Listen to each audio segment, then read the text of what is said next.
L'exposition Ultramarine, c'est une exposition collective thématique. On a 33 artistes qui participent, en fait 32 si je m'exclus. La galerie, depuis son début, depuis septembre 2012, organise des expositions à thème comme ça, et les groupes d'artistes sont différents chaque fois.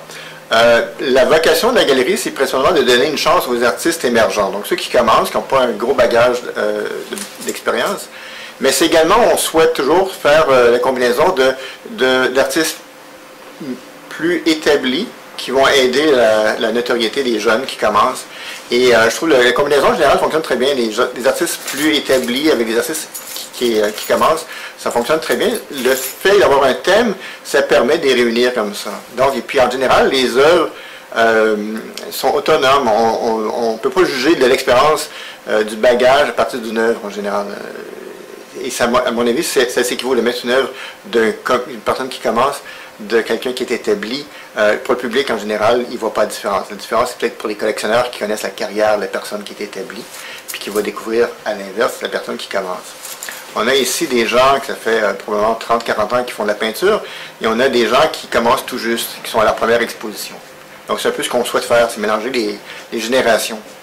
Et derrière vous, qu'est-ce qu'on a? Derrière moi, c'est en fait une trouvaille, on découvre toujours des artistes, c'est Pauline Lauzon, une dame très très gentille, une technique intéressante, c'est l'aquarelle. Si je ne me trompe pas, elle fait également autre chose, elle fait également de la peinture soit acrylique ou à l'huile, mais pour nous, elle nous a apporté l'aquarelle, et elle a touché un peu à tous les styles, c'est des personnages, des animaux et des décors aussi. Donc le fait d'avoir un thème comme ça, un thème aussi large que la mer, permet de présenter des choses. Ça peut être un paysage, ça peut être un personnage, ça peut être... puis en plus, au niveau des médias, pas des médias, mais des médiums choisis, ça peut être la photographie, ça peut être la peinture, ça peut être le collage, et ça peut être la sculpture aussi. C'est à l'arrière complètement.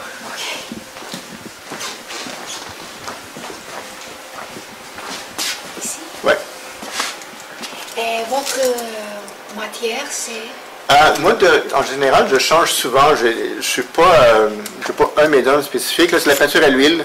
Je fais souvent du collage et à l'occasion, je fais de la sculpture. Et c'est toujours une question, comme on est les galeristes, moi et ma copine Adeline, on a très peu de temps. Notre temps est investi d'abord à organiser l'événement pour les artistes qu'on a regroupés. Et puis, dans tout ce travail-là, si on a le temps, on crée notre œuvre. Et la mienne, j'ai terminée hier, était peut-être 3 heures du matin. C'est le temps qui me restait pour la faire. Les deux sont à vous? Non, l'autre c'est mon frère. Mon frère participe pour la première fois à l'exposition. Lui, c'est du pastel gras. Pastel sèche, pardon. Et les artistes sont de Montréal? La grande majorité sont de Montréal ou aux alentours tout près. Et là, on a des gens qui viennent de la région. Je ne pourrais pas vous nommer où. J'ai des gens de Gatineau. J'ai des gens de Toronto, si je ne me trompe pas.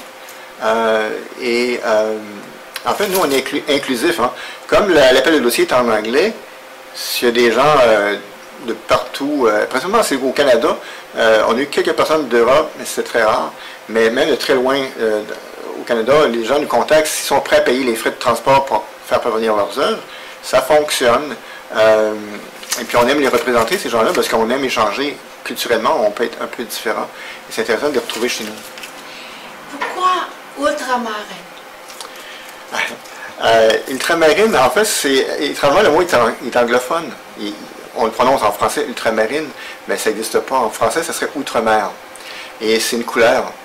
C'est une couleur en peinture. C'est un pigment. L'origine de outre-mer, ça voulait juste dire que ça venait d'un autre pays. Ça voulait dire ça à l'époque. Outre-mer, ça venait d'un autre endroit. Mais c'est la couleur. C'est évident que c'est un bleu. Mais comme il y a le mot marine dedans, on disait, ça correspond avec le thème de la mer. Ça fonctionnait très bien. Notre thème a été choisi dans le but d'avoir un truc très très large. En même temps, les gens, le public qui viennent ici, ça serait bien c'est quoi la mer. Mais qu'est-ce qu'on va présenter de la mer? Ça peut être la plage, ça peut être les créatures qui sont sous l'eau, ça peut être les créatures qui sont sur l'eau, les oiseaux, les mammifères. Ça peut être les marins, les pirates, les personnages, les divinités, les personnages mythologiques. Ça peut être des paysages. Ça peut être tout l'environnement des marins, les bateaux, les accessoires et tout ça. Donc c'est un thème qui était extrêmement vaste, en même temps qui réunit, qui rallie les gens ensemble. Et autre projet pour cette année? En fait, la prochaine exposition qui suit, c'est une exposition solo. On a à l'occasion, peut-être une ou deux expositions solo. C'est Madame Madeleine Rousseau qui expose. Donc, elle va occuper tout l'espace. C'est principalement du portrait qu'elle fait. Ensuite, après Madame Rousseau, on a une autre exposition thématique, un autre collectif, et ce sera sur le thème de l'espace. L'espace, dans le sens, les planètes, la science-fiction, et ce qui est le fun, c'est qu'encore là, c'est un thème assez large. Parce que si on veut s'attarder, on peut faire des choses sur l'exploration spatiale, le côté scientifique qui est vrai. On peut également aller du côté totalement fantaisiste, soit que nous-mêmes on crée des choses, ou on se fait référence à tout ce que le cinéma, la télévision et la littérature nous ont apporté dans la science-fiction sur l'univers de l'espace et les autres mondes. Merci beaucoup.